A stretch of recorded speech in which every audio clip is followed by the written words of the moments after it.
ఓ దేవతలారా మీరంతా భయపడద్దండి, ఆ వేద మార్గాన్ని తప్పిస్తాను వాళ్ళకి, నేను చూసుకుంటాను పోండి అన్నారు. అప్పుడు మహావిష్ణువు వీళ్ళ కోసమే మాయామోహుడు అనేటువంటి వేరే పేరు కూడా చెప్తారులేండి, వద్దు మనకు అది, ఆ పేరు మాయామోహుడు అనేటువంటి పేరుతో అవతరించాడు. అవతారంలో ఇదొకటి ఉంది, మనం చెప్పటంలే, 120 అవతారాల్లో ఇదొక అవతారం. అక్కడ ఇంకొక పేరు కూడా చెప్తారు, సిద్ధుడు అని కూడా చెప్తారు. అది వద్దులేండి ఇప్పుడు. బుద్ధుడు, సిద్ధుడు అని వేరే మాయామోహుడు అని చెప్తారు. అవతారాల్లో అదొక అవతారం ఉంది. కానీ ఆయన ఏం చేశాడు, ఈ మాయామోహుడు అనేటువంటి రాక్షసుల దగ్గరికి వెళ్ళేసి వేదాన్ని నిందించడం మొదలుపెట్టాడు. ఎందుకంటే వాళ్ళని తప్పించాలి కదా, సత్యం గెలవాలి కదా.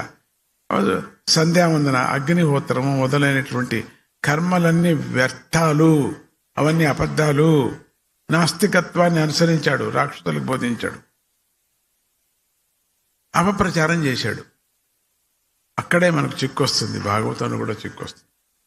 రాక్షసు సొంతంగా తమో గుణం ఉంది కాబట్టి వాళ్ళు ఇమీడియట్గా పట్టేసుకున్నారు, ఈ ప్రచారం పట్టుకున్నారు. ఓ బాగుంది, మనమేమీ చేయాల్సిన పని లేదు. ఆ మాయామోహుడు చెప్పిన మాటలు వారు నమ్మేశారు.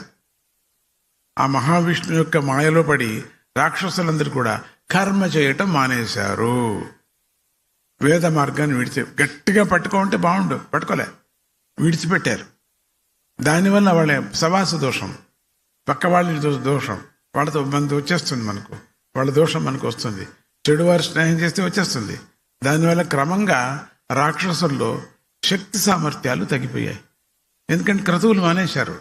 ఆయన వ్రతాలు నియమాలు అంతా అబద్ధం, స్వాములు గేములు అవన్నీ అంతా డబ్బుల కోసం అని మానేస్తాం. ఎప్పుడు మానేస్తామో కర్మభ్రష్టులైపోతాం, మనం పాపిష్టులైపోతున్నాం. అప్పుడు దేవతలు యుద్ధానికి వచ్చి రాక్షసుల్ని ఓడించేశారు.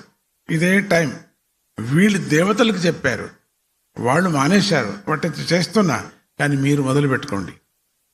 ఎందుకంటే మీకు అహంకారం, మేమంతా దేవతలమని, సత్వగుణం వాళ్ళ, అందుకని మీరు క్రతువులు మొదలు పెట్టుకోండి.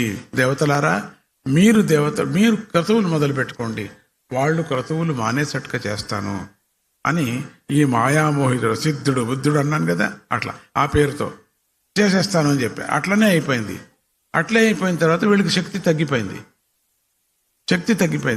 కారు అంతా బాగుంటుంది, ఇంజను బాగుంది, డ్రైవరు బాగున్నారు.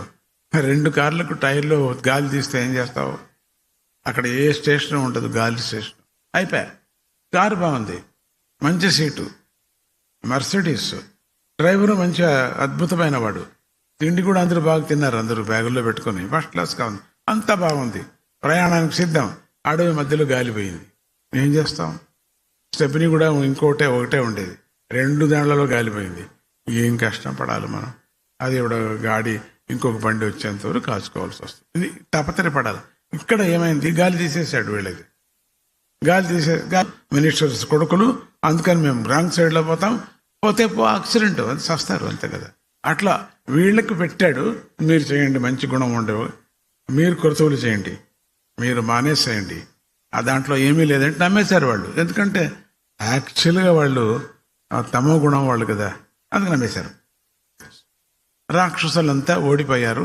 మళ్ళీ కూడా స్వర్గాన్ని దేవతలు తీసుకున్నారు, వాళ్ళు దక్కించుకున్నారు, పాలిస్తూ వచ్చారు. అప్పుడు దేవతలంతా ఇట్లా విష్ణు పురాణంలో చెప్పినట్టు రాక్షసుల యొక్క శక్తిని తగ్గించడం కోసం విష్ణుమూర్తి మాయామోహనుడి యొక్క రూపంలో, అసిద్ధుడు, బుద్ధుడు అన్నాను కదా, పేర్లు వేరువేరే ఉన్నాయిలేండి, మాయామోహుడి యొక్క రూపంలో నాస్తికత్వాన్ని బోధించాడు. అందుకనే ఇంకొక అవతారంలో నాస్తికత్వాన్ని బోధించారు. మన కర్మ ఏం చేసేది, విష్ణు యొక్క మాయలో పడి రాక్షసులంతా నాస్తికత్వాన్ని అవలంబించారు. ఇది బాగుంది, ఏమీ చేయాల్సిన పని లేదు, హాయిగా కాఫీ తాగి ఏమి చేయద్దు, నువ్వు ఎప్పుడో 2 రోజులకు ఒక స్నానం చేయంటే బాగుంటుంది కదా. నేమో ముక్కు మూసుకొని పొద్దున్నే తెల్లవారుతోనే స్నానం చేసి తెల్లవారుతోనే దేవతారతి ఏమంటే ఇంకా 7 గంటల వరకు పడుకోవాలి కదా. మనకు ఇది అక్కర్లేదండి అంటే ఎంత సంతోషమో. మనకు కావాలంటే కష్టం అవుతుంది. కనుక లోకంలో కనిపించే నాస్తికులందరూ కూడా రాక్షస జాతికి చెందిన వారే అని విష్ణు పురాణంలో చెప్పే మాట నేను చెప్తున్నాను. ఎవరు ఆస్తికత్వాన్ని అంటే వేద మార్గాన్ని ఎవరు నిందిస్తారో, దూషిస్తారో, అనుమానిస్తారో వాళ్ళంతా రాక్షస జాతికి చెందిన వాళ్ళు.